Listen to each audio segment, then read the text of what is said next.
Hello guys, आज हम class 10th exercise 1.3 को स्टार्ट करेंगे। देखो, क्लास 10th एक्सरसाइज 1.3 में पहला क्वेश्चन है prove that under root 5 is irrational. हमने क्या करना है, अंडर रूट 5 को इरेशनल प्रूफ करना है। देखो, अब प्रूफ हम कैसे इसको करेंगे, सोल्यूशन। अब हमारे पास कोई तरीका तो नहीं है प्रूव करने का, तो हम क्या करेंगे, अंडर रूट 5 को सपोज करेंगे कि ये रैशनल है। देखो, अगर ये रैशनल प्रूफ हो गया तो इरेशनल तो नहीं होगा, लेकिन अगर रैशनल प्रूफ नहीं हो गया तो ये इरेशनल नंबर होगा। तो हम क्या करेंगे, लेट अस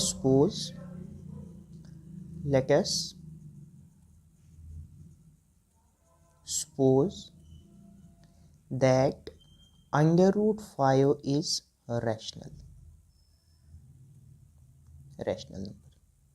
हमने क्या सपोज किया कि अंडर रूट 5 क्या है, रैशनल नंबर है। देयरफॉर हमें पता है अंडर रूट 5 फिर किसके बराबर होगा, ए अपान बी के, क्योंकि रैशनल नंबर को पी अपान क्यू की फॉर्म में लिखा जाता है।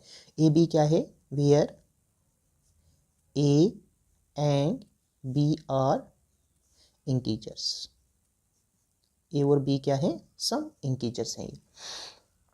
अब क्या होगा, अब इसको करो, बी को 5 के साथ मल्टीप्लाई करो, बी अंडर रूट 5 हो जाएगा इक्वल टू ए के बराबर होगा।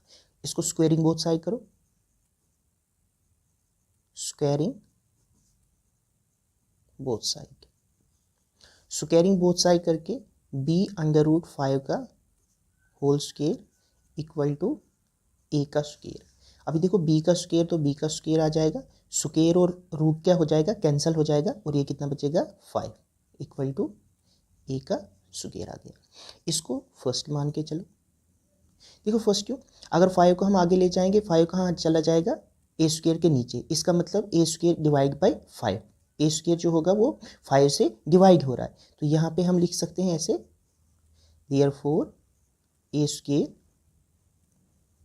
Divides bye 5।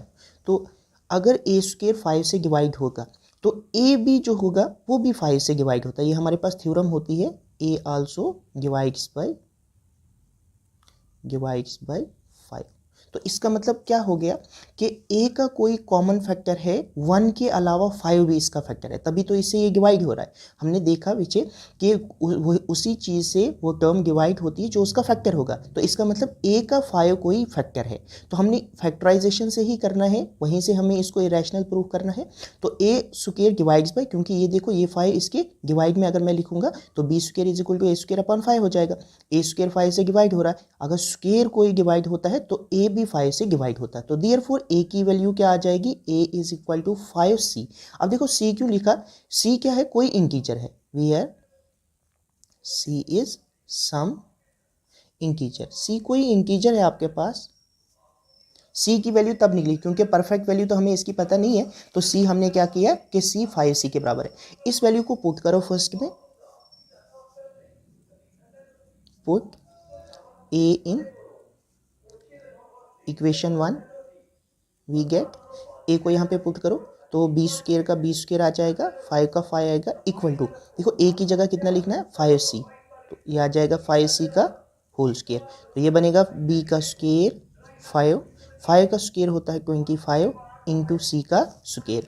अब बी के स्क्वेयर को यहाँ पे रखो इक्वल टू, ये आएगा 25, ये 5 इसके डिवाइड में जाएगा और सी का स्क्वेयर, 5 1 जार 5 5 5 जार 25। देखो ये बन गया बी का स्क्वेयर इज इक्वल टू 5 सी का स्क्वेयर, ये बन गई सेकंड इक्वेशन। अभी देखो ऊपर ए हमारे पास डिवाइड हो रहा था, अब अगर मैं इस 5 को पीछे ले लूँ, सी स्क्वेयर किसके बराबर आएगा, बी स्क्वेयर डिवाइड बाई 5। तो इसका मतलब क्या हो रहा है, B square divides by 5, divides by 5। अगर बी स्क्वेयर डिवाइड होता है तो हम लिख सकते हैं बी आल्सो डिवाइड्स बाई 5। अभी देखो आपने क्या देखा, ए भी 5, ए का स्क्वेयर भी 5 से डिवाइड हो रहा है, ए भी 5 से डिवाइड हो रहा है, बी का स्क्वेयर भी 5 से डिवाइड हो रहा है, बी भी डिवाइड हो रहा है। तो हमने ए अपान बी क्या लिया है, अंडर रूट 5 ए अपान बी, मतलब रैशनल। हमने इसको पुट किया था कि अंडर रूट 5 जो है रैशनल नंबर के बराबर है, लेकिन रैशनल नंबर इसमें तो हमारे पास क्या आ गए, इसमें इसके क्या आ गए, from equation first and second हमने देखा कि इनका कोई कॉमन फैक्टर है 5 अदर देन 1। तो हम क्या लिख सकते हैं, therefore from equation first and second, from equation first and equation second, the integers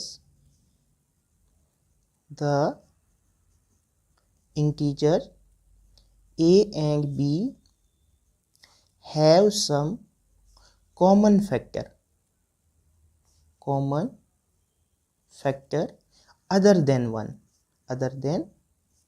1 के अलावा भी इसका फैक्टर है, जो हमने 5 देखा 1 के अलावा भी इसका फैक्टर है। तो देयरफॉर ये कॉन्ट्राडिक्शन है, therefore it is a contradiction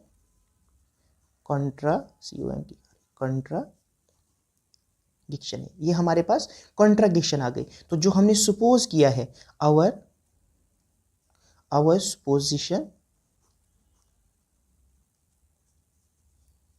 सुपोजिशन that under root 5 is rational is wrong, जो हमने सपोज किया था तो हम गलत थे, तो हम कह सकते हैं hence under root 5 is irrational number. अब देखो आपको क्वेश्चन में दिया जाएगा अंडर रूट 3 भी प्रूव करने के लिए, अंडर रूट 2 भी प्रूव करने। देखो आपने कुछ नहीं करना है, जहाँ पे रूट 5 है वहाँ पे रूट 3 को पुट करना है, जहाँ पे रूट 2 है वहाँ पे रूट 2 को पुट करना है। 5 की जगह पे 3 और 2, मैं आपको ये आगे कराऊंगा, लेकिन पहले इस एक्सरसाइज को खत्म करें।